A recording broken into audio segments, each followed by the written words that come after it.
Well, hello there, and welcome to today's Saturday session on travel marketeering or travel marketeering Saturday session. I think I got that reversed. I apologize for that. So glad that you could join me today. If you're joining live, then please jump in the chat, say hello. Give me a TM if you for travel marketeering. If you just want to say hi, you can also say TM. It's kind of a universal language.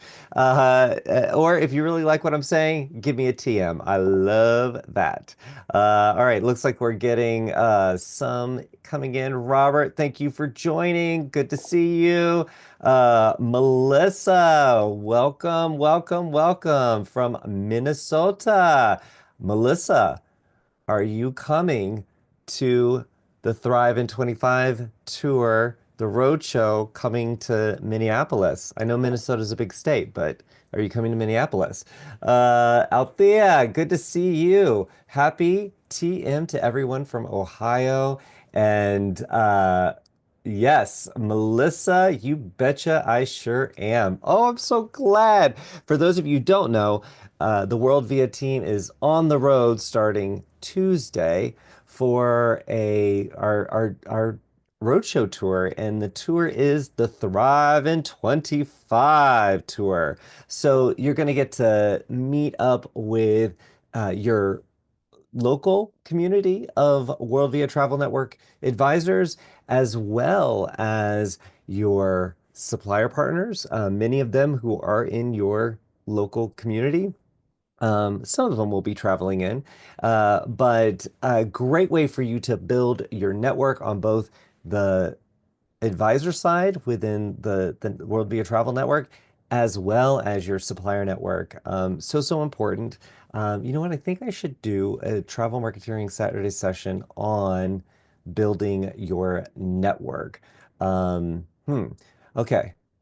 Drea, who normally has to watch all of these on Mondays, but it's her birthday today. So if you could all just shout out a big happy birthday to Drea, Andrea, uh, I know she would love that. But anyway, Drea, note, we need to set up a building your networking or your building your network travel marketing session. Okay, got that out of the way. Anyway, and then sorry, going back to the Thrive in 25 tour, we are doing a whole session on, actually two sessions within the day on the art of selling your travel brand, all new content. Now, some of the principles, of course, are the same, but this is all new content, and you're only going to be able to see this at the road shows. So, I do know that we have spots available in the last leg of the tour in, hold on, wait for it, Las Vegas and New Jersey. So please, West Coast peeps, please make it to Vegas, and our Northeastern friends, please make it to New Jersey because it's gonna be fun. It's gonna be uber powerful, and I can't wait to see you in person. But that's not what we're here for today. We are here for our travel marketing sessions. And if you are new to this session, then let me tell you a little bit about travel marketing. So, travel marketing is all about selling your services as a travel agency, travel advisor, but using systems. So, what we know is that entrepreneurs, especially solopreneurs, have to be everything to their business. And marketing is touches every single part of your business. So, how can you be everything to your business and also be the marketing of your business and be everything? The only way you can really do that effectively is by approaching marketing with a very systematic approach. So, we talk a lot about the theories involved in marketing, but in these sessions, we're trying to get a little bit of that theory but really get it down to the brass tacks so you can create the systems within your business, especially the marketing function that you serve your business with.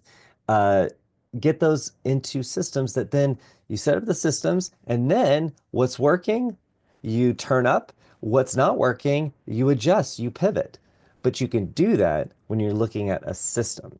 When it feels like you are you are the heart of your marketing and everything is just flowing through you like magic, that can be very draining. Believe me, I know.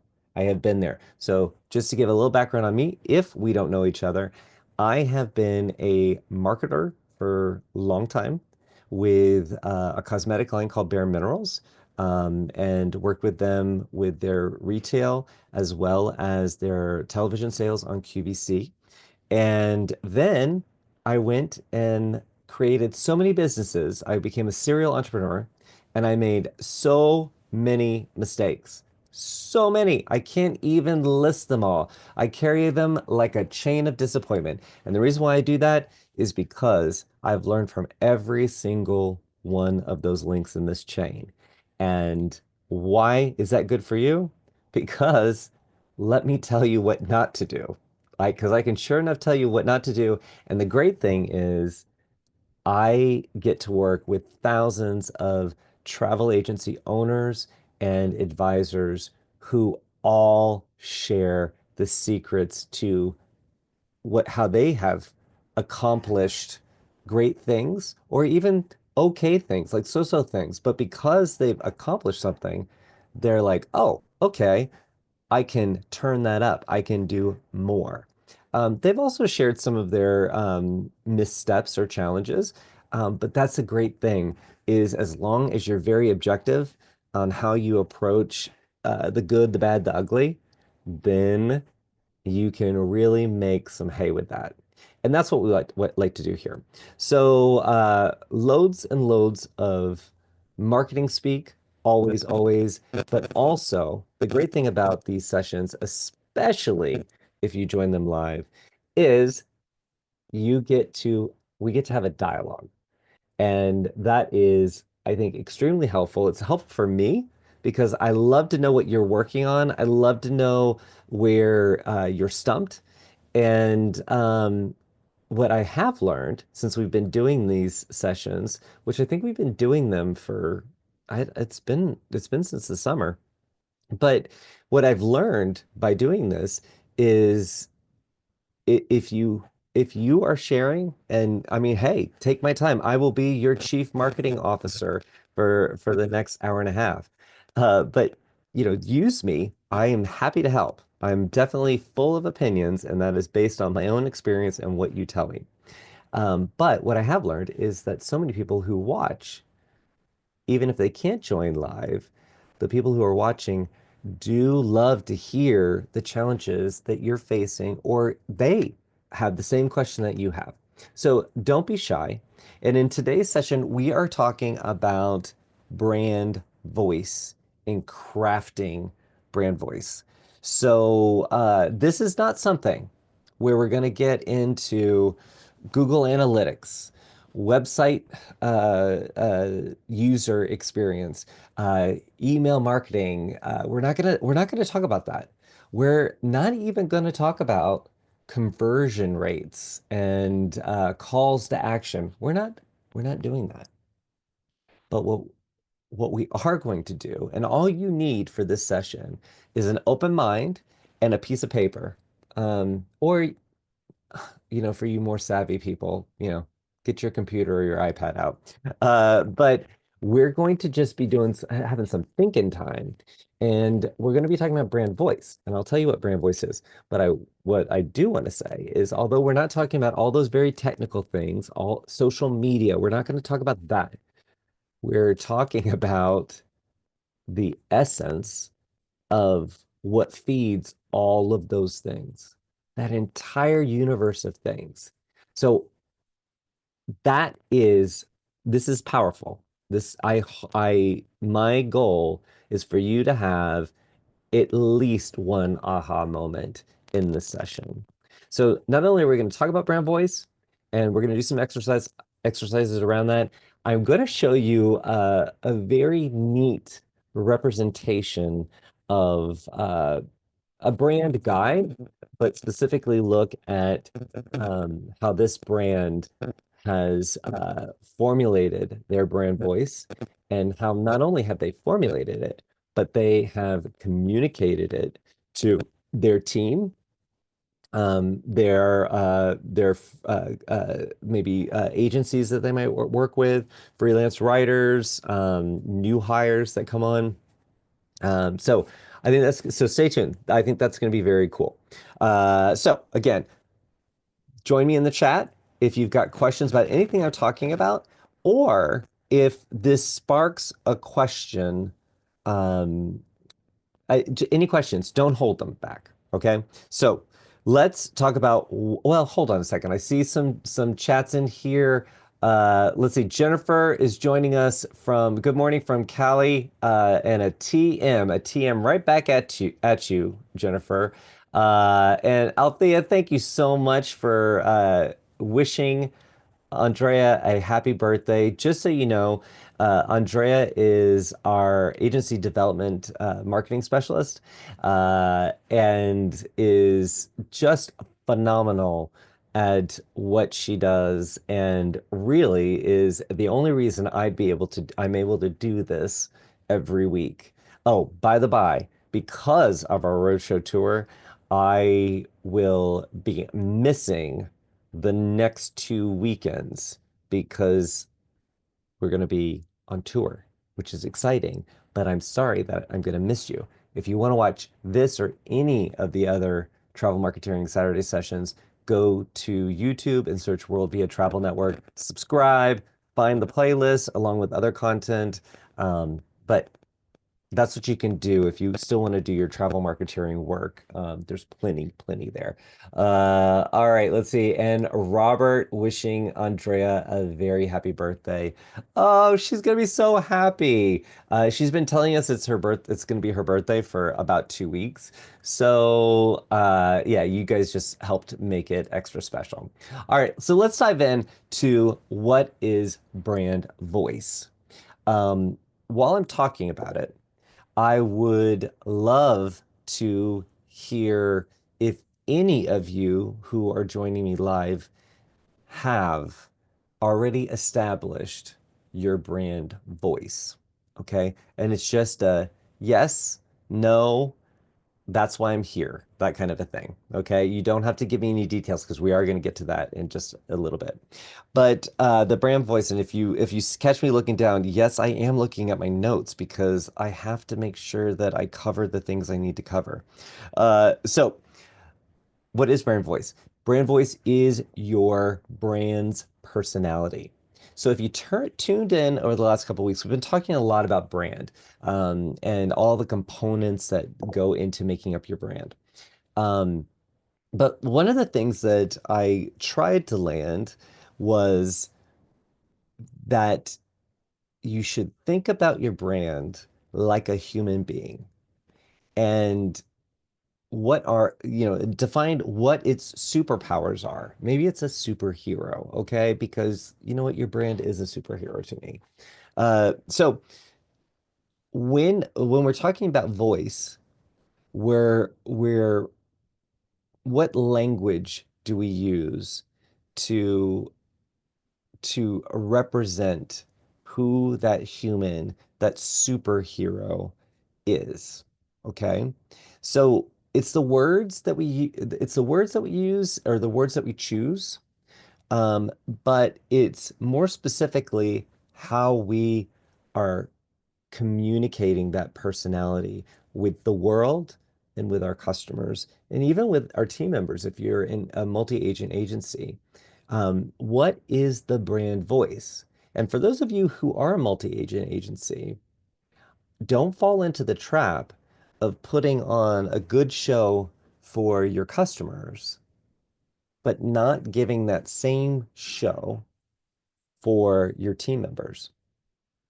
Because if your team members are in the brand, and they are communicated to with that same personality, using the same types of words, then they are going to be able to embrace the brand voice and communicate within the brand voice. It's it seems silly, it may seem unnecessary, but I tell you, it is very necessary. Many companies who you interact with, and this could even be in the travel space, it could be suppliers that you work with. You like their product, your customers like their product, you like their branding, you like their marketing assets. You're like, this is tight. And then when you call, there's a disconnect. What I see is not what I get. It is what I get, probably. It should be if all's good. It is what I get when I am using their product or traveling on their product. Um, but if when I call into their call center and their support team, if I don't feel like I'm talking to the brand, that is a massive fail. And it's not hard. It just takes you being very intentional about who you are and what you do, and making people feel your brand viscerally, not just visually. Because I said this a few weeks ago, we get too focused. I say two. That's dramatic. Forgive me. I don't have this scripted out. That's a little too dramatic. But every single time I talk to an agency owner, whether they're new or maybe they've been in their brand for a while, or they're contemplating a refresh, most of the cues or the questions that they have are around the visuals. But the visuals mean nothing if what's behind it is has not been defined. It becomes like Harry Potter stairs. It's like, what's it going to be? I don't know. It's very unclear for your team, even for yourself. It makes creating an email or a social post so much more complicated if that part isn't done. Do you see what I mean? Have you been in that situation where you're like, okay, I need a great picture for my social post, or I need to refresh my logo. Um, so the the visual piece, while that's very, very important, it just connects things. With the visuals connect to the voice and the essence of the brand. That's where brand voice comes in. Now, anonymous participant said, I am new to the travel industry. Please explain in more detail what the multi-agencies are. Is that someone who works as a travel advisor with multi-host agencies? No, anonymous. No, it's not. And I might have spoken too fast or just completely left words off. But I was referring to multi-agent agencies. So if you are an agency owner and you have 25 associates who work within your agency, that's what I'm referring to. So within Worldview Travel Network, we have many solopreneurs. They are the advisor and they are the agency owner, and that's what they want and that's how they operate. However, we also have multi-agent agencies that operate as a large group. So that's what I was referring to. So I'm sorry if I said it as multi-agencies. That's not what I meant. All right. Okay. I gotta regroup myself because that was a great question. Um, so why is brand voice important? Like I said, it's how you structure everything. It's really your raison d'être, your reason for being. It not maybe it's how you demonstrate your reason for being, right? So the brand voice is a little bit like a brand ambassador, okay?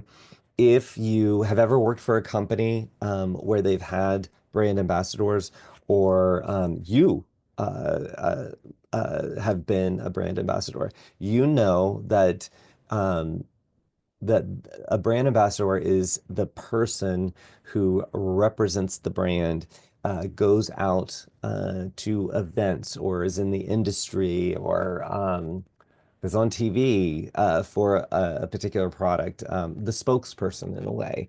However, a lot of companies have brand ambassadors that, travel the country, a bunch of them. So your brand ambassador, if you have a human being, so you're working in a company that has this, um, they have to dress the part. There's a dress code, no doubt, right? So I found an example that I thought was that I thought was pretty cool. So imagine you have two brand ambassadors. They go to the brand ambassador uh, convention. There's an annual convention. I just made that up. I don't know that. And one brand ambassador is in all black, a black suit, cufflinks. Oh, yes, we got the French cuffs going on. Nah, they do have a tie. I was going to say they weren't going to have a tie, but I feel like they should have a tie. Um, so imagine black suit, cufflinks, tie, brand ambassador. Okay. So that's one. And we're not even looking at their name tag. Okay. We're just looking at the way they dress. And then the other one is it has a pink sequin cowboy hat, and let's see, all plaid, like multicolor plaid. It doesn't clash with the pink, but it's still within the same color family. But it's like a plaid, kind of westerny outfit. Okay. I hope you can go there with me in this dreamscape that I'm trying to describe here. Um, so if we went to the brand ambassador convention and we saw these two people show up, and we just looked at them, we don't even get to speak to them yet. We just look at them. You kind of get an idea for what these brands might be about. These human representations of the brand. Kind of get an idea, right? I'm thinking all black suit with cufflinks, the French cuffs, cufflinks, and a tie.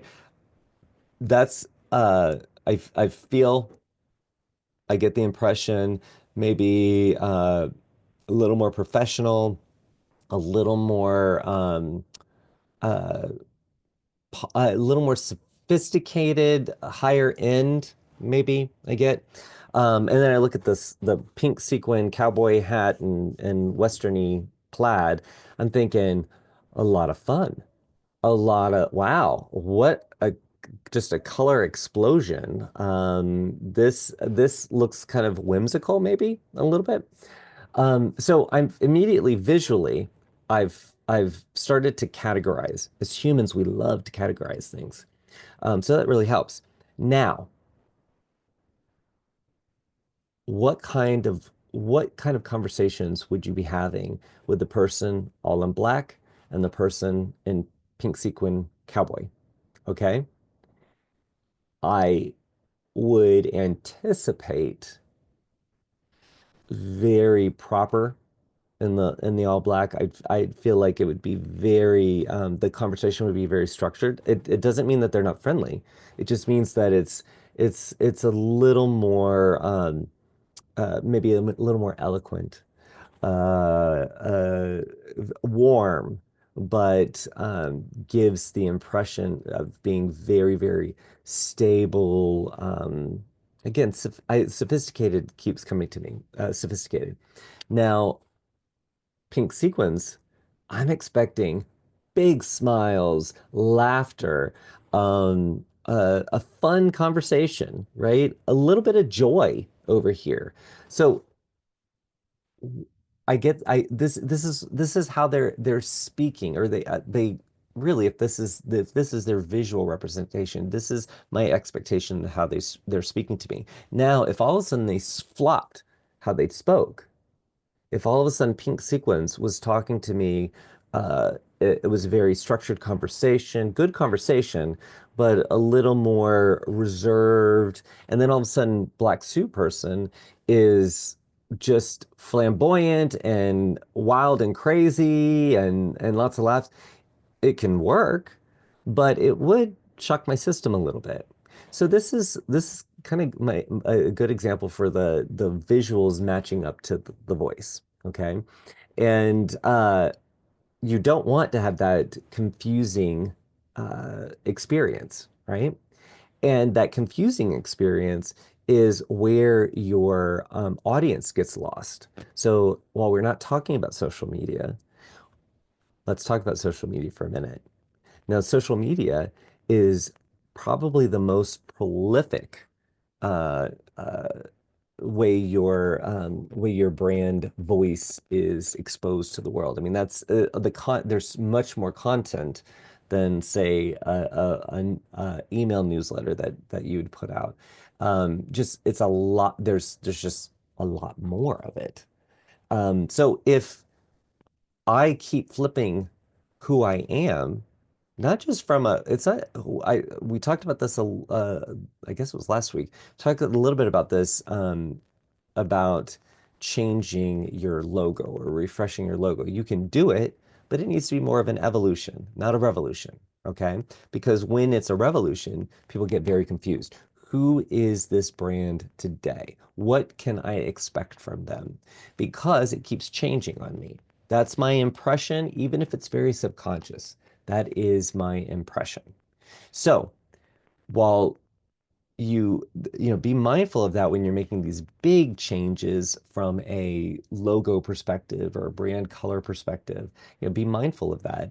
But where there is a big disconnect, and I wonder if you go through your social media, whether it's TikTok or Instagram or Facebook, if you just were to scroll through your posts, does it look like a different human being is speaking in the text, the copy that is associated with your post?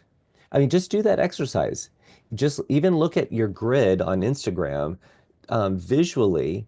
Yes, you could have a whole all different types of pictures, but does it at least look like it's coming from the same person? Now, if you go to my social media, you're going to see that I have pictures of my dogs. I have pictures in the office. I have pictures when I'm traveling. I have professional photos. I have where I'm dressed up, where I am dressed down. Um, is that a good representation of me? Well, that's the truth of it. But I can admit that people, my audience, anyone that follows me on social media, if they don't, if they don't know marketeering, Joshua, then they really don't get it. They don't understand. And I'm sure you're the same way, that you probably have friends and family who think, oh, you just must travel all the time. It just must be so glamorous for you. Well, kudos to you because that's what you've conveyed on social media. However, we all know the truth that doing what you do takes a lot of work. There is a lot of blood, sweat, and tears that goes into crafting these amazing holidays for your clients or managing the travel for the companies who you work for. I I know it. I know it. I know it does exist. But kudos to you for giving the glamorous experience. But if you follow me on social, you're going to see I am 100% myself. You're going to see all the different components of my life. Now, I'm not selling my brand. I at all. So that works for me. Just like your Aunt Nancy's Facebook page might have, it might be a hot mess in content. That's okay for Aunt Nancy. But for your brand to be able to own space in your audience's mind, we need to understand who you are. And again, we're okay with you evolving and growing over time and even getting better at social and storytelling. We're okay with that. We're just not okay with it flip-flopping all over the place. So it's just something want you to be mindful of when you're working on your brand voice.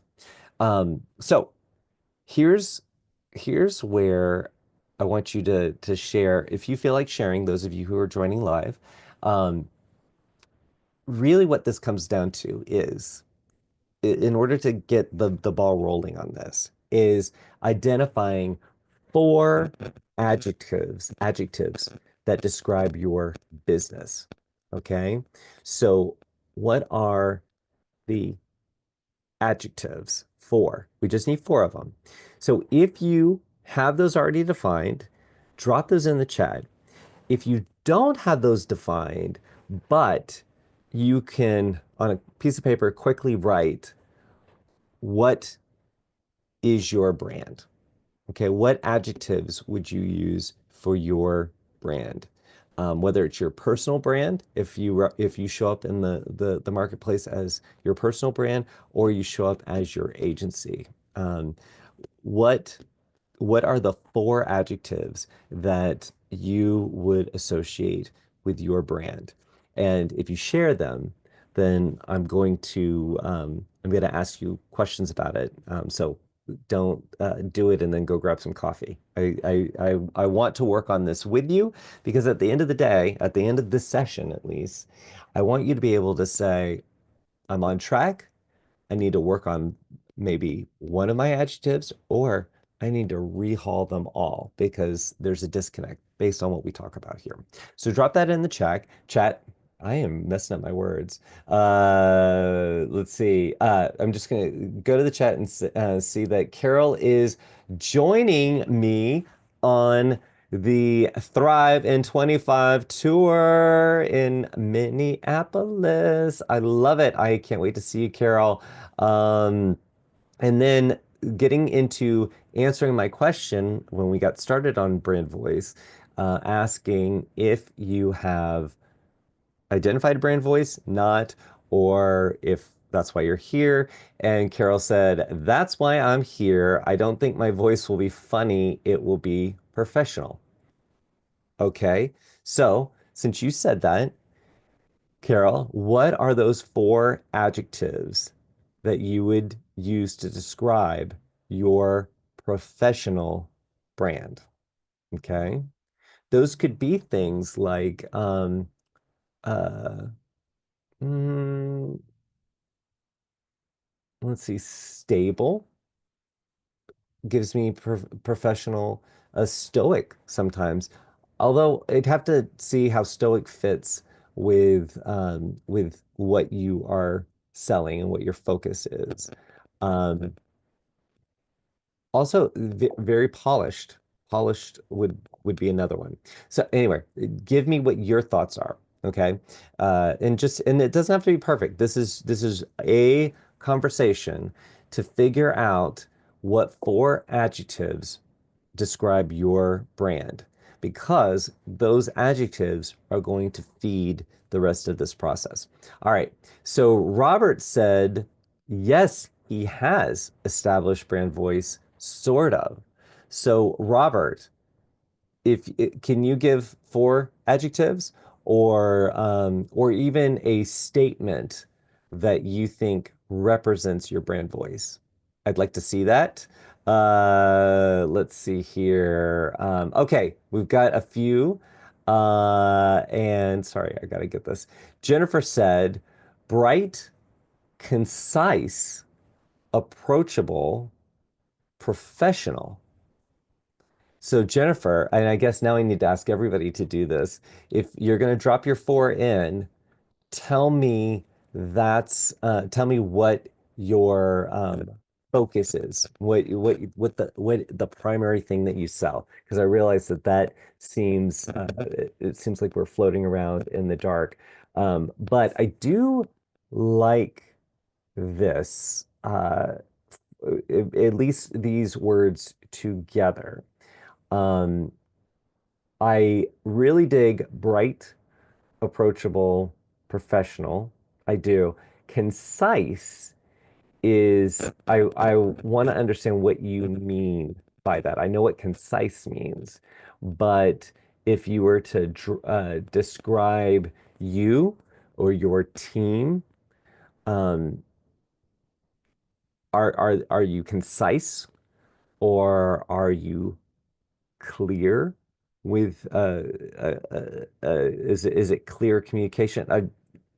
I'd like to know a little bit more, Jennifer, on that.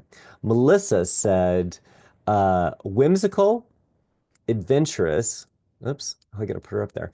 Whimsical, adventurous, cultural, family. Okay, loving this. Whimsical, adventurous, family, or family oriented. I see that she's added that in the chat. Um, cultural. I Is it cultural or is it cultured? That in terms of an adjective, let me know what your thoughts are on that. Um, and then Melissa also adds that she said at least that's what she thinks her Instagram represents. Um, though I also communicate that I am a big believer in planning. Um, okay.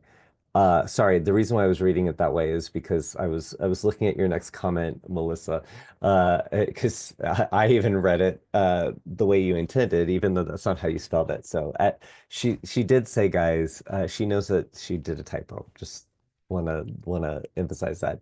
So so while now I'm processing what you said, Melissa, or what you're saying here. So with your adjectives being whimsical, adventurous, cultural, and family oriented, uh, she is trying to communicate also that I'm a big believer in planning.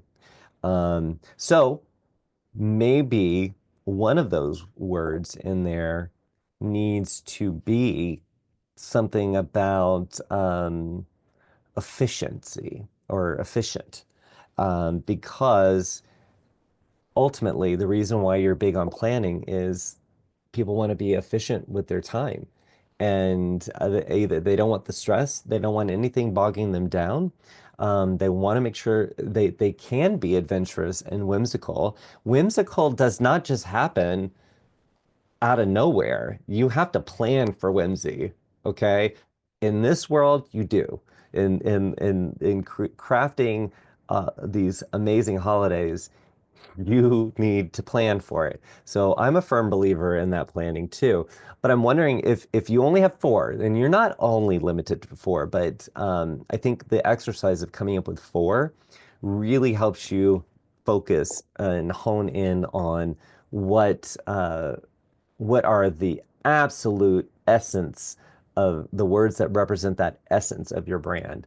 That right there is the cornerstone for you to build this bigger brand voice house. Okay. So just saying that I really I'm a firm believer in you being able to create this whimsical, adventurous experience but through planning. And that's why I would work with you. That is, I think, a piece missing for especially families who are investing lots of money and the time and energy it takes to get the family together and get the family to go someplace, right? Um, it's a lot. And the thing that could really make the whole group have a miserable time or the chief parent involved is that an I isn't dotted and a T isn't crossed. So anyway, I'm gonna move on, Melissa, but let me let me know if you've got some follow-up on that. So Robert has added, oh, he said he'd done the work on brand voice, but he said sort of. So asked him for the his four words. And so he's saying professional, trusted, knowledgeable, friendly. and these are off the cuff and without my co-conspirator, my sister, and I run the company. Yes. So Robert, off the cuff, professional, trusted, knowledgeable, friendly. Here's something. So someone had already mentioned professional for their four words, and now seeing a group of you select professional as a word, it makes me think if we only have four words, okay, for this exercise, for your cornerstones, is professional something that's implied by having the four words that you've chosen?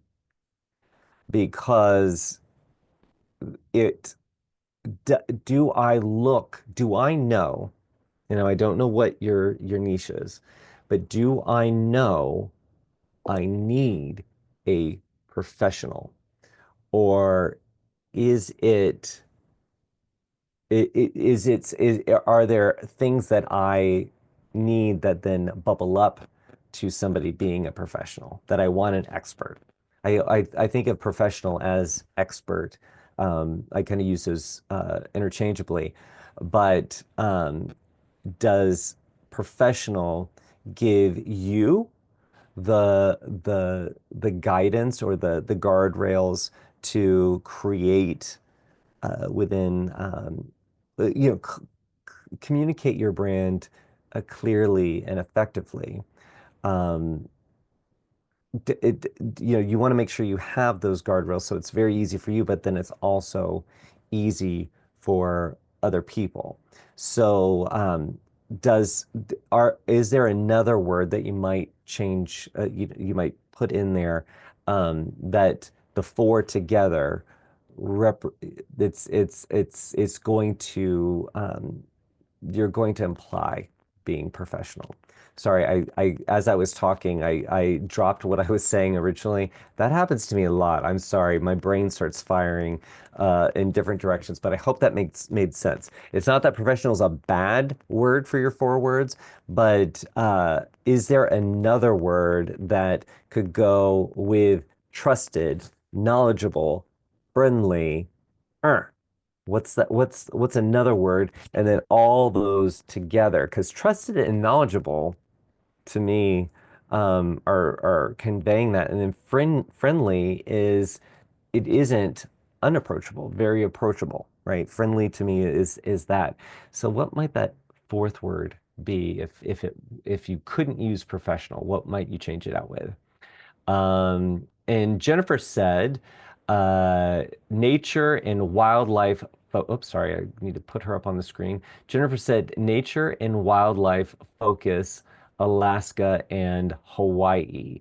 So for Jennifer's four words, she had bright, concise, let's see, bright, concise, approachable, and professional.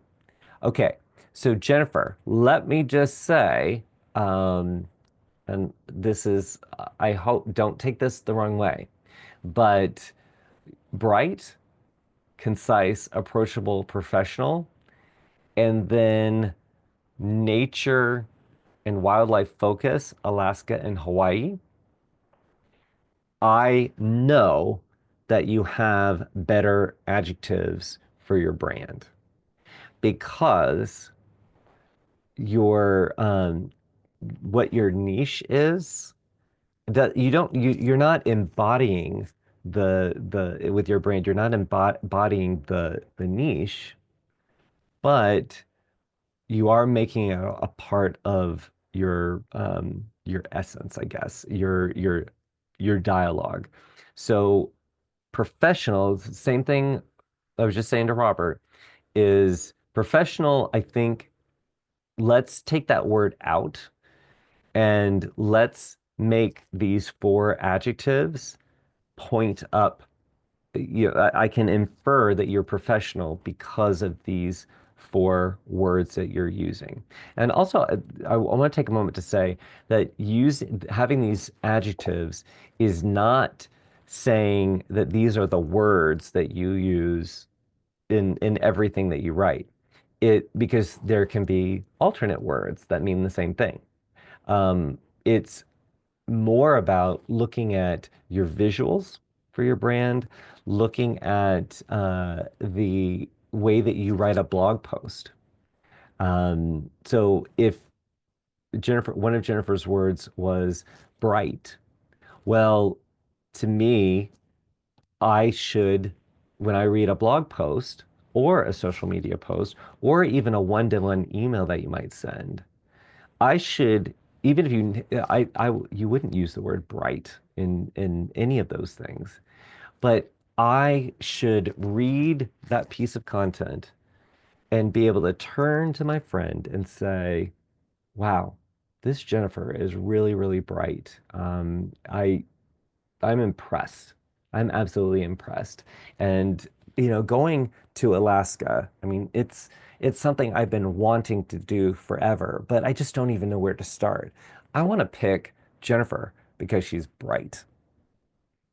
So anyway, that's again, you're not going to use these words, but the words should be able to guide you in you crafting messages. And it also, when you are working with maybe a designer or a copywriter, um, whoever you might be working with to help you execute all of your marketing, if you are working with someone else, um, these words will really, really help them understand. In fact, if you've ever opened a design project with an agency or a freelance designer, they're always going to ask, tell me about the brand.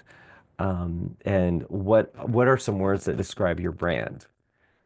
This is what they're getting to. So do the words adequately adequately represent your niche and what the people who would be buying these holidays from you, does it represent um, does it represent what they need and what they want?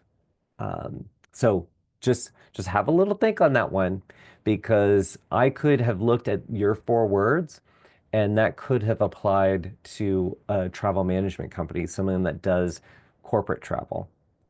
So that's where there's a disconnect for me, but I think it's easy to overcome.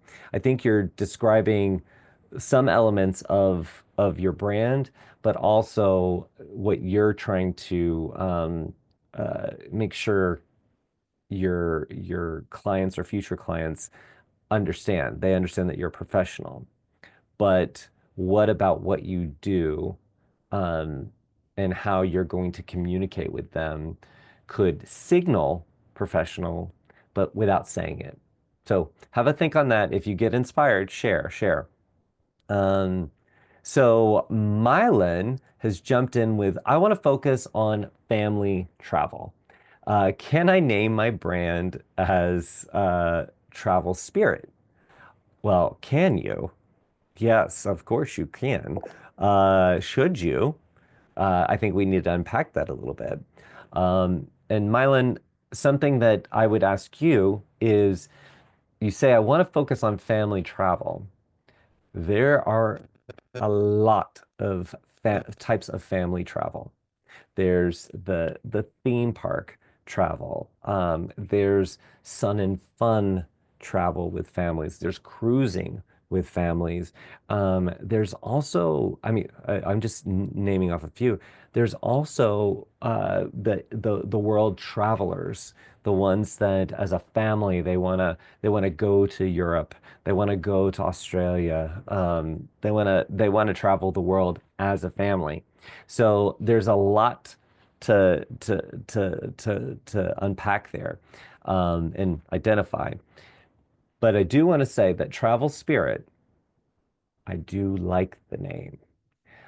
Now, what I would do is go back to, I think it was last week's Saturday session and watch that because I take you through some steps on working on your brand name and how to just some checks that I highly recommend you do because I feel like Travel Spirit might be something that's used in many different areas. So there might be some competition, but that doesn't mean you can't take the essence of that idea and roll it into something else and maybe add an extra word or find something else that represents what you're trying to convey there.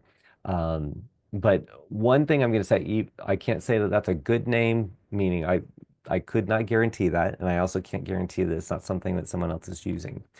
But what I want to give you points for is the name Travel Spirit fits what you are wanting to focus on, just as a broad category. But as you might evolve into focusing in another niche.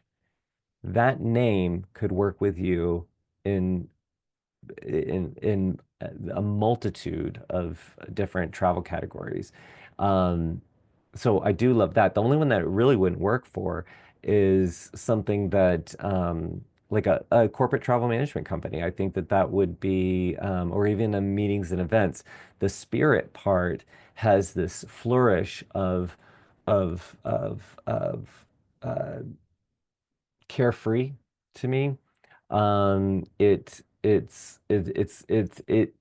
gives me that vibe, and that's not for the corporate traveler or the meeting planner. That's not what they need. They need, I got this stuff handled. It is locked down. That's what they need. So I think where you're going, I think the essence of that is good. And it will serve you over time. So that's good job there. But go check it out. Let's see. Melissa said, my goal is to sell family-friendly, multi-generational group travel and travel that has that context. Okay. So so family-friendly, multi-generational. Uh, let me ask you this, Melissa. If you were if it were a superhero, okay. My hands down, if you went to World 2023, I shared this at that moment. But all my life, I have been a fan of Wonder Woman. Okay. So if you know Wonder Woman, um, there are ways that you would describe Wonder Woman, and there are ways that you would describe Batman. Okay. Or there are the words that you use to describe them. I they would be different. Okay. They're superheroes, they're fighting crime, but they are different. So thinking about that, how would you describe Wonder Woman and Batman? For your adjectives, if your brand was a superhero, how would you describe that superhero? Because if I go back up, let's see here. Hold on. Du- du- du- du- du. Uh, so your words were whimsical, adventurous, and cultural family. Okay. So is does that again, I kind of go back to whimsical and adventurous um, seem they seem to fit where you're going. And now I'm looking at in terms of an adjective. Family's not an adjective, um, but is an adjective for family warm, caring, kind is a great word. Um, so now it's making me think, and I didn't even call this out before. Um, family is a part of your niche, but it wouldn't be the way you described a human being. You wouldn't say Joshua family. You would say loving, caring, nurturing, kind. Um, so I didn't catch that, but I now I'm gonna now that now that that's now on my radar here, I'd say for everybody, let's not mix the adjective of how you describe your superhero brand with your niche. So keep them separated. So thank you, Melissa. I'm glad that you jumped in here because I don't know that I would have communicated that had you not said that. And I had said about cultural, I said, is cultured a better adjective? And Melissa came back and said, probably cultured. I love to do travel that's contextualized by history, literature, etc. So cultured, yeah, I think that that is a good, when we are thinking about the superhero, um, that a cultured, you could say, oh, so and so is so cultured, and that evokes some some different word choices when you're writing. You would write your writing would be very cultured. Um, you could speak about cultures and history, but the voice would, to me, this is Melissa, this is me just riffing off the cuff here. Your voice would have that very cultured, very knowledgeable in history, and you're now making me think here. Um, with that, I in your social content, in your blogs, in your emails, and all the things, right? Writing with that perspective of your brand is cultured, your brand has this experience. You are conveying this. Therefore, in what I read, what I consume of your content, if I want that in my life, if that is something that I maybe I didn't know until I consumed your content, that that's what I wanted. I don't know. I might not put that label on it. I might not say cultured. I might not, and that's okay. But what resonates with me, what makes me excited, what makes me want to hire you and continue to work with you is that I like that. I didn't know that cultured was what I was looking for in my life. And it ended up I found it through the content, what you shared with me, and the way you shared it. When the way you're talking about this or the way now I'm imagining it is it just flows out of you. You know about different cultures and you're celebrating all these amazing uh, uh, cultural events that happen. I mean, I don't know. I'm so excited about what you do, Melissa. I don't know. I had a moment. I hope you're okay with that. Can I get a TM if any of you had a glimpse of my love for where Melissa just took me in terms of her brand voice? Ah, I love it. I love it. I got a TM from Melissa, a couple of TMs. Yeah. Uh, Guys, I'm glad that you're humoring me. I that makes me happy. All right, I'm gonna come back to the comments because I want to make sure that I'm still giving you. Hey, my goal is to give you as much value as possible. And at after when we wrap up the session, I want you to be like, "Pfft, I have my brand voice ready. I've got my brand voice on. I only speak in my brand voice."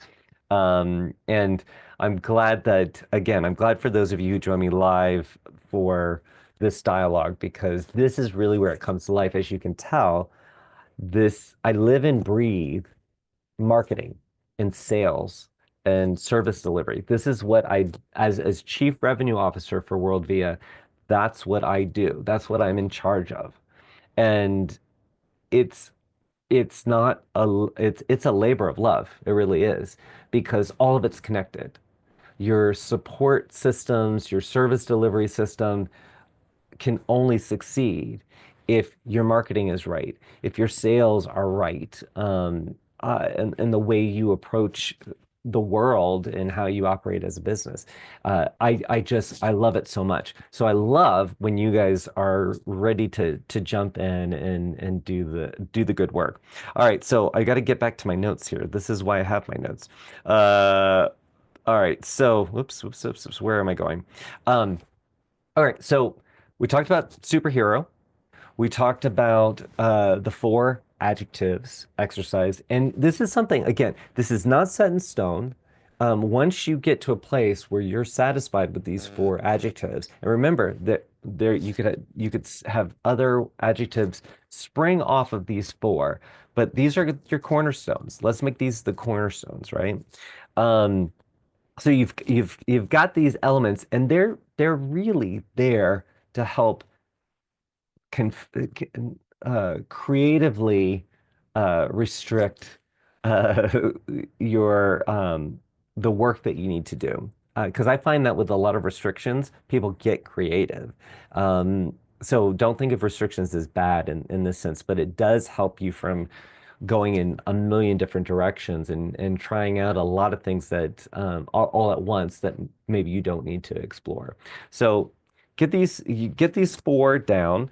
Um, and I've said this before in branding exercises. Write those four words down and stick on a piece of paper and stick them on your fridge. And for the next couple of days, just have them there. Like, oh, I see you, brand voice, adjectives. I see you. I don't know if I like that one. I really like that one. Wow. I've never thought of that one before. And now it really seems to be like the through line for everything that I write. It is my essence and it's also my company's essence. Oh, that's great. So let that percolate for a little bit.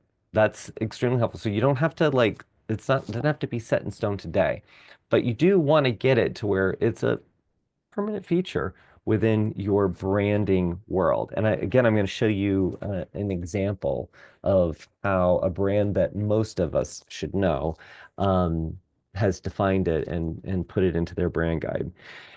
But in the past, we've talked about brand, your buyer personas, your customer avatars. Okay. These are your ideal customers. They are personas and I also superheroes, right? Your customers are superheroes, right? So just like your brand, they're superheroes. So I think four. I might have said five when we last said. I think it was like three to five is in terms of coming up with buyer personas. But these are the ideal customers. So they're.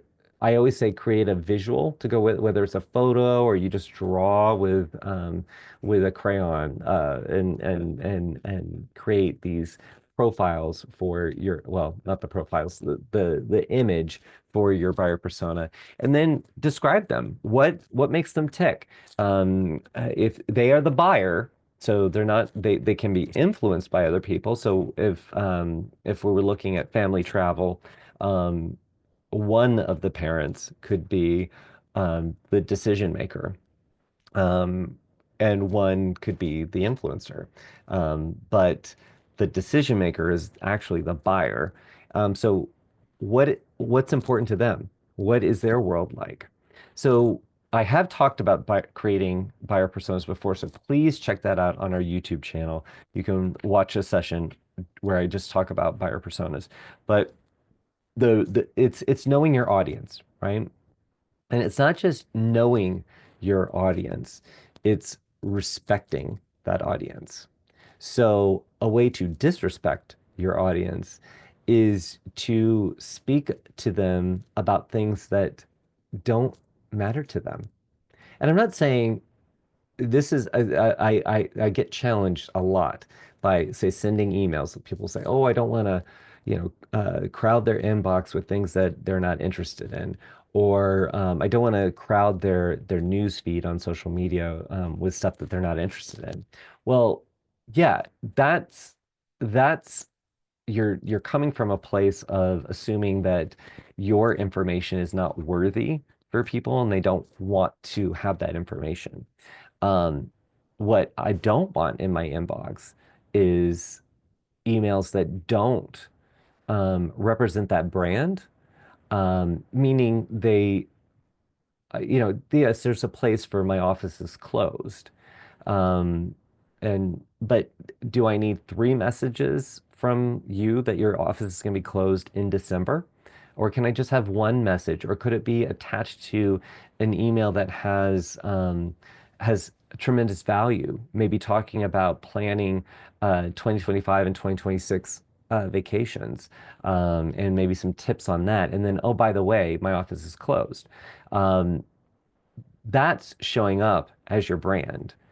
What if that is your brand, the family holidays, or for speaking to people who are planning or should be planning their 2025 and 2026 travels. I think that's pretty much everybody, but every business is unique, as we know. Um, but where somebody will go wrong is by not identifying who their ideal customer is. So when they're writing in their brand voice, they are speaking to a human being, not just screaming out into the void with whatever random bits of information.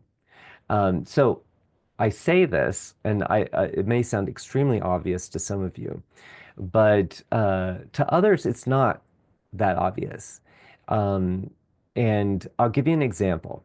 So you have, say there is a fantastic Royal Caribbean promotion. I don't know, I don't even need to specify what it is. It's fantastic. Okay. Every every advisor, within your network says, wow, this is highly desirable. Okay.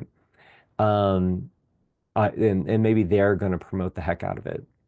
Well, if you don't sell cruises and have never sold cruises and you don't have the clients or the audience who is open to cruising, or you don't even know that they are, then while that is an awesome promotion, and I love Royal Caribbean, it is not right for you at the moment. Okay. And that right there would confuse me. If you do, if your business was solely revolving around mission trips, okay, and then all of a sudden you hit me up with a Royal Caribbean uh, promotion that has something to do with sailing the Caribbean and Mexico, um, you don't if you've built up an audience around your mission travel, then that's going to fall flat. And that's going to sound like noise when I receive it and could possibly cause me not being mean, but I just don't want that noise in my life. So I'd shut that down. So identifying who your ideal customer is, who you're trying to speak to, and then making sure that you are meeting them where they are at in terms of what they think of you and how they think of you, meeting them with the right content and speaking authentically as the brand.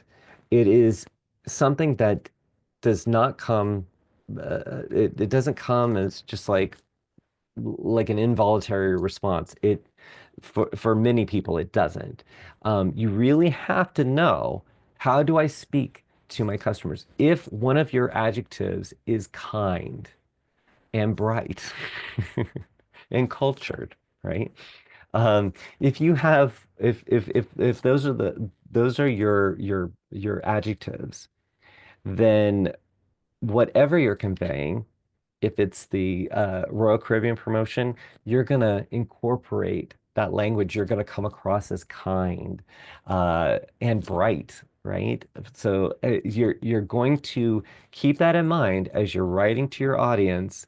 But because you've been very, very consistent with your brand voice and everything that you speak, everything, all the visuals that you use, even when you're talking to camera like this, um, I know who you are. And while I might not buy at this particular moment, I know who you are. And when that opportunity, when that inspiration comes up, then that I am ready to talk, I need to talk to you.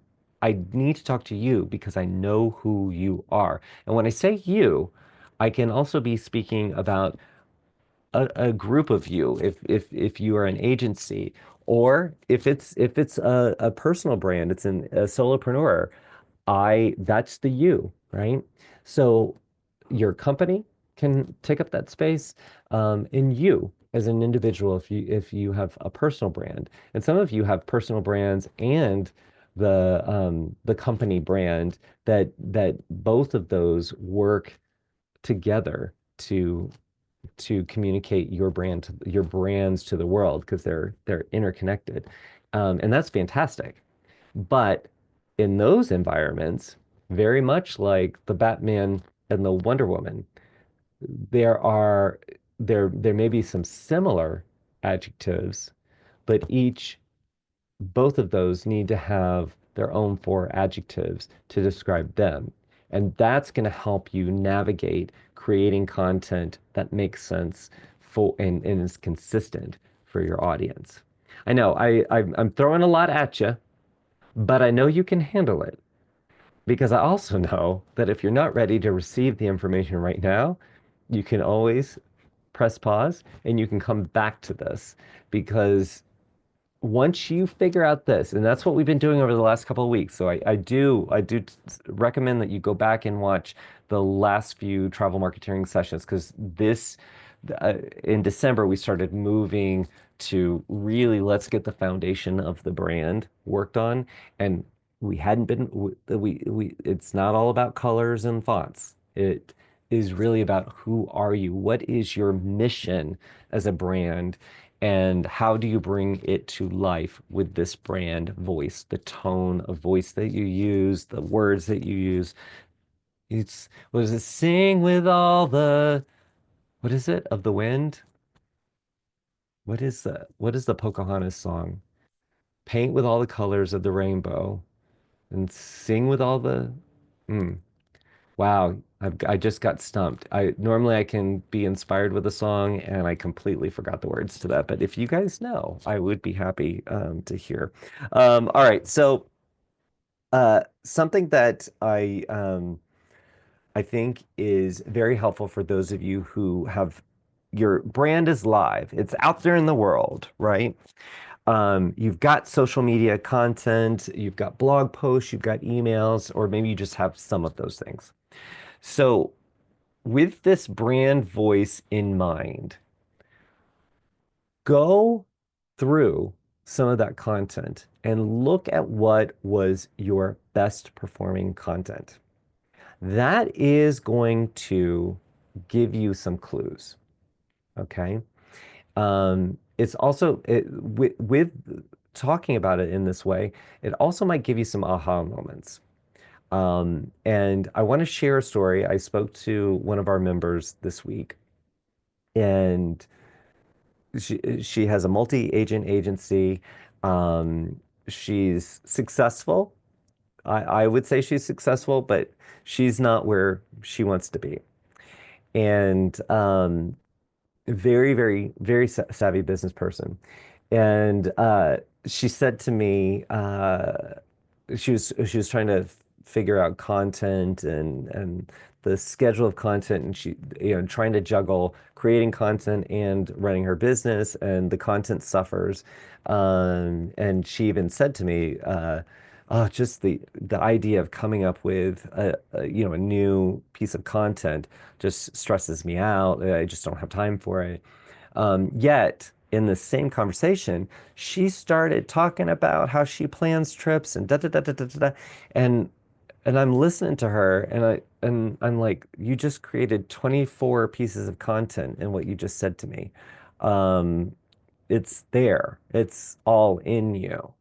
And however we got around to it, she said she took whatever I said and she said, so let me get this straight.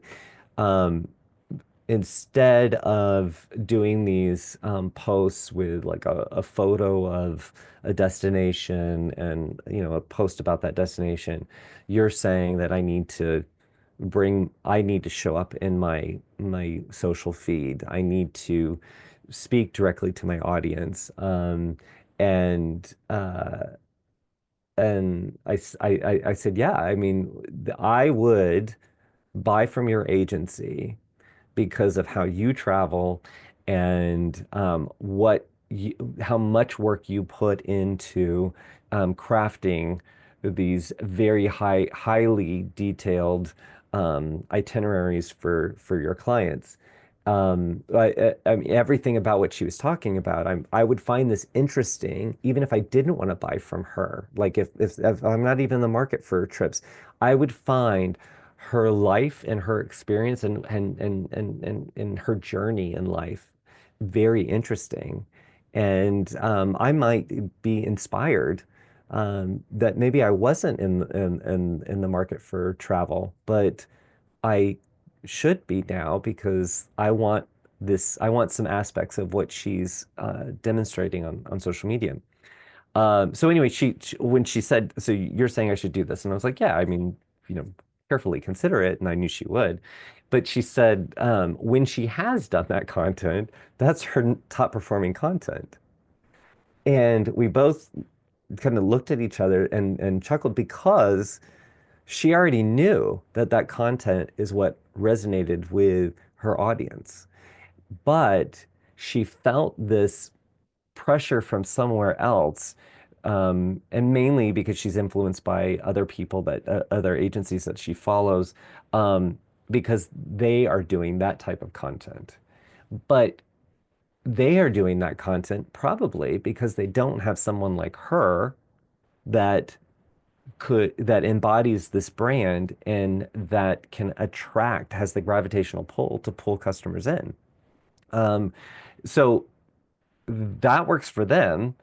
And what works for her and what she already knew works for her is her perspective. She can represent her brand. Now, for those of you who are watching and who don't want to do that or don't feel like they have that gravitational pull, that's okay. But find out what works for you, and if you've been live with your brand for a while, you've already got some clues.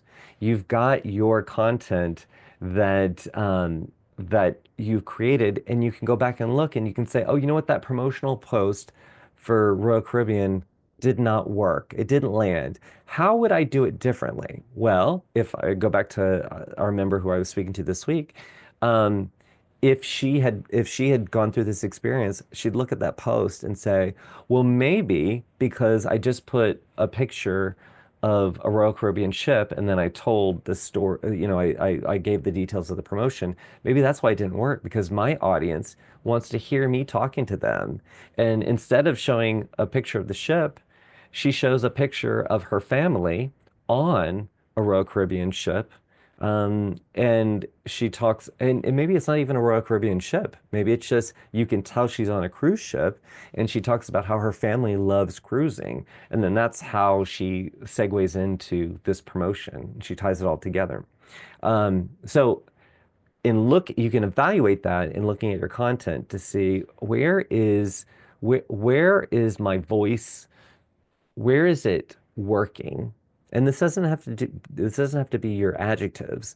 It can help you in defining those adjectives. If you look at that post and you look at the way you spoke, how would you describe the way you spoke? Is it kind? Is it cultured? Is it bright? Do you know what I mean? You could say, oh, there's my adjectives right there. You've picked up on, that's how you would describe this content. So it's that getting to your adjectives is a way to create these guidelines, but you could say that you are this, you want to be this. But if you go back and look at the content that you can tell has gotten engagement, or you've gotten inquiries from these emails that have gone out, or this web page that you have is really causing people to submit inquiries or schedule appointments with you. That right there is something that I would dissect a little bit. I'd figure out what is it about the tone? What is it about the way I speak? Do I speak in the first person? I mean, that makes a difference. I, I do this, I do this. That right there works for some people, and it doesn't work for others. So find what works for you by looking at uh, past content. Another exercise that I think is really helpful in honing in on your voice is maybe the do list is those four adjectives that we came up with, right? Or we're working on. Those would be a part of the do list. But maybe you're having a hard time with that. Okay. You're like, I just cannot think. Am I kind? Am I mean? You would never be mean. That's not a thing. But so maybe that's just too hard, right? That's just playing with too many colors. Make a list of don'ts. And I'll give you a series that I pulled from a blog that I thought was pretty helpful to say here's either you brainstorm or your team or your trusted advisors brainstorms this, but you can say create four statements that your brand voice is not. So you are not your brand voice is not pretentious. Your brand voice is not too serious. Your brand voice is not grandiose. Your brand voice is not unfriendly. So if you go through and do the don't list, then you can create a list of the antithesis of those. If your brand is not unfriendly, it would be friendly. Now, I think this exercise works well for many people, but in particular, it works well for the people who have spent some time looking at their competition, or just other agencies in general, or even other brands. It doesn't necessarily have to be an agency, but you're like, you know what, that is just, it's too, that brand is just too reserved. My brand is not reserved. So the person who is really good at being objective, at looking at the competitive landscape, I feel like they do really well with the don't list because the don't list is taking this, I know what other companies are, and these are the things I didn't like about them. So what I am or what I want to be is this. So you can make a list of don'ts. Your brand is not this. Okay. That's a way to get to your brand is. So those would be your do's. So basically, you're creating a do's and don'ts list, which is very, very helpful for for you to get your head around, but then also for you to share with your team if you have a team, or to share with any freelancers you might be working with that are supporting your business in any way. Now, that is, I often refer to it in marketing terms. So what you get somebody who's doing graphic design for you or copywriting. I look at it that way, but if you're looking, maybe you've got a virtual assistant. Sharing your do's and don'ts in terms of brand voice is helpful for them to understand you. Just saying. I mean, don't make it hard on yourself. Make sure you leverage all the work that you're doing in as many ways as possible to better support you in your business goals. All right. Now, I did promise you an exercise. Okay. Oh, not an exercise. We've been doing exercises. I wanted to share with you an example. That's what I meant to say. An example of a brand guide. And oops. Ah, man. Sorry, guys. There we go. All right. Sometimes I do have computer trouble. So let me pop over here. La, la, la, la, la. I'm so excited to do this. All right. How many people know Duolingo? Aha. This is the app for learning languages, and it's quite fun. I have to say, it's quite fun. Um, I'm not sure why Erica's on my screen there. All right, there we go. But that was from last week. I don't know how I did that. Sorry. So it's quite fun to play this app. It's I won't say, it's kind of easy, or at least it's kind of easy to make me get into it. But then it does get hard, and it's a great way to learn language. Anyway, that was not an endorsement of Duolingo, but I found their brand guide, and you can search it. It's design.duolingo.com. Or you can just search for Duolingo brand guidelines and it shows up. This is a link, this is a website that they have for everybody that they work with to understand the brand. Now you can use this. I love using things like this to inspire my thinking. So you could use this as a guide to building your own brand guidelines. It doesn't need to be as robust as this, but it does inspire you, I think, um, to create. So what I wanted to show you in particular is, we've always, we talk about logos all the time. Okay, that's not no surprise there. But let's talk about writing. Okay, so I just want to read this to you. Every word we write is a part of the Duolingo story. This section will help you capture the essence of Duolingo brand in your communications. You'll find a guide to our voice, key messages to get across, and sample copy to use. Riff away. Yet you can riff away because you have some guidelines. You've got some guardrails here.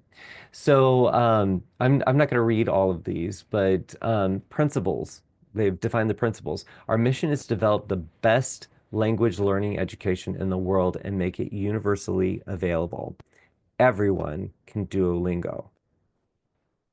Does that not, I mean, does that you start to understand their perspective, right?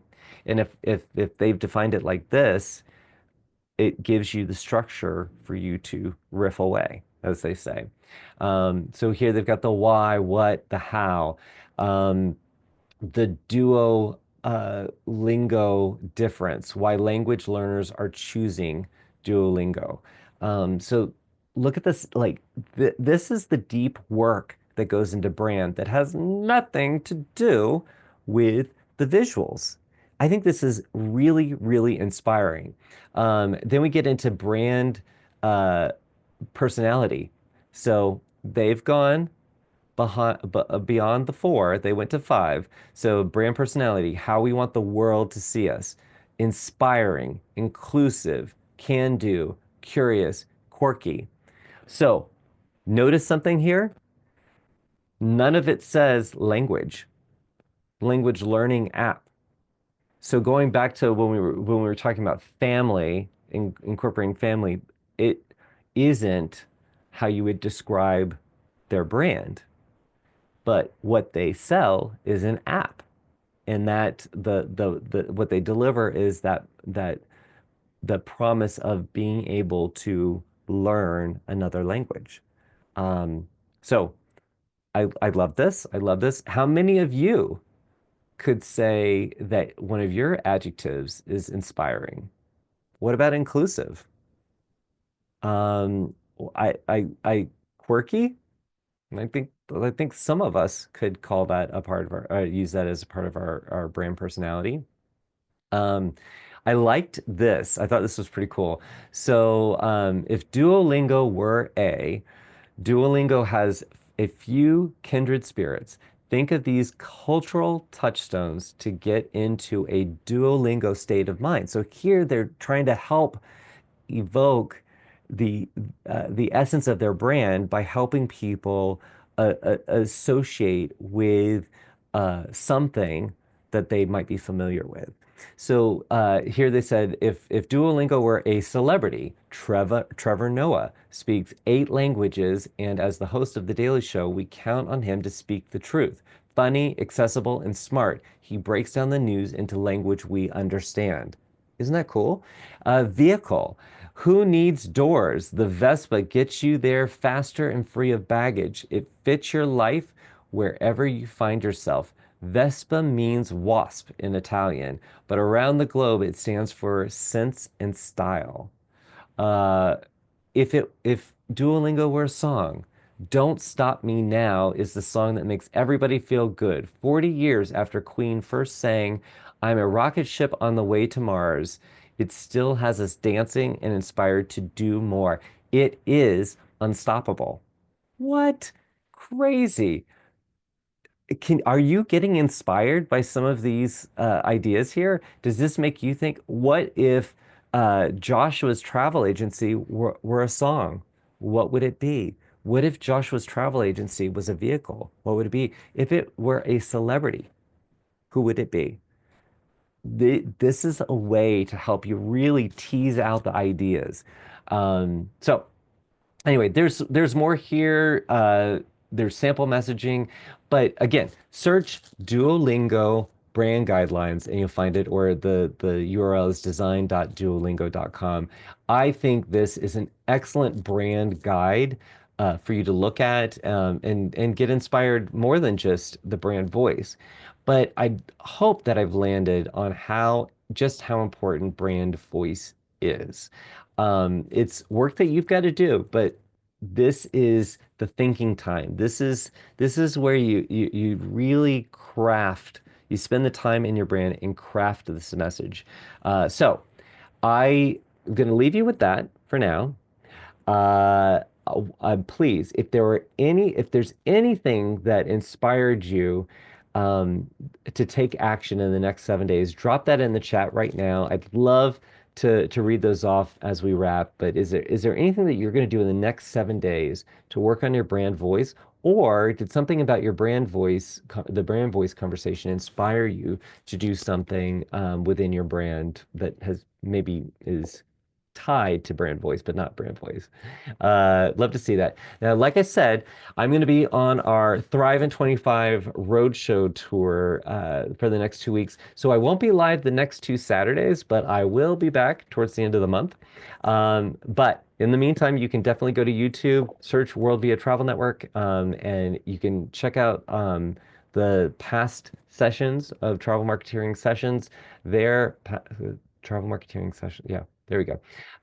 You can check out that there, as well as other content that we have there on YouTube. If you're a member of World Via Travel Network, you can catch up on these sessions in World Via Pro under the Travel Marketeering Saturday Session series. You can find those there. So there's loads of way for you, loads of ways for you to do your travel marketeering work. Or you can take a break. You can definitely take a break if you want to. And if you have not joined already, please join our private Facebook group for travel marketeers. Go to Facebook, search Travel Marketeers, not Travel Marketeering, and you'll see our group. Join the group, chat with each other there, ask for inspiration from others within that group. It is a fairly new group that we started, but we hope to give you some secret special access to some tools and things like that that will make your job as a travel marketeer much, much easier. So love to see you join there. I'm going to pop over to the comments and just see if what were you inspired to do? Let's see here. Robert said, oh, hold on. I'm sitting here on the Duolingo like I'm promoting Duolingo.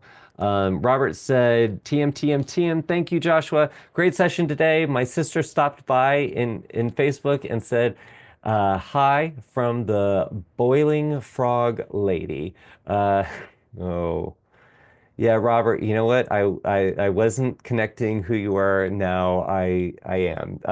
See you in Dallas Fort Worth next week. Going to the Navigator and Roadshow. I completely forgot our Navigator is happening the day before the Roadshow, and but in the same at the same venue. So we have quite a few people who are doing both. So I will see you at the Navigator and I will see you at the Roadshow. I can't wait to see you, Robert. And Helen, we gave a TM, TM back at you. Melissa said, TM, I'm going to think of my brand as Mary Poppins, my superhero, as I work on my content. Thank you so much for these sessions. Uh, Mary Poppins is so perfect for you, Melissa. I love that. Oh, that's fantastic. And then Laura, I'm going to end up on Laura. The Do not list is a great idea. TM Joshua. Laura, I am so happy that you got inspired by today's session. Guys, thank you so much for joining live, or if you've watched this on demand, I appreciate the heck out of you. If there's anything that we can help you with, or I can help you with, uh, don't hesitate to reach out. You can get in touch with Andrea. Andrea Maltez is in our private Facebook group, so you can message her there, or you can always email me, joshua@worldvia.com. I'm happy to help, or if you've got any ideas for sessions that you'd like to spend an hour and a half on, please share that with me because I would love to hear it. All right, for those of you I'm going to see on the tour, I can't wait to see you in the flesh. I'm so excited. Take care. I will see you guys real soon. Bye now.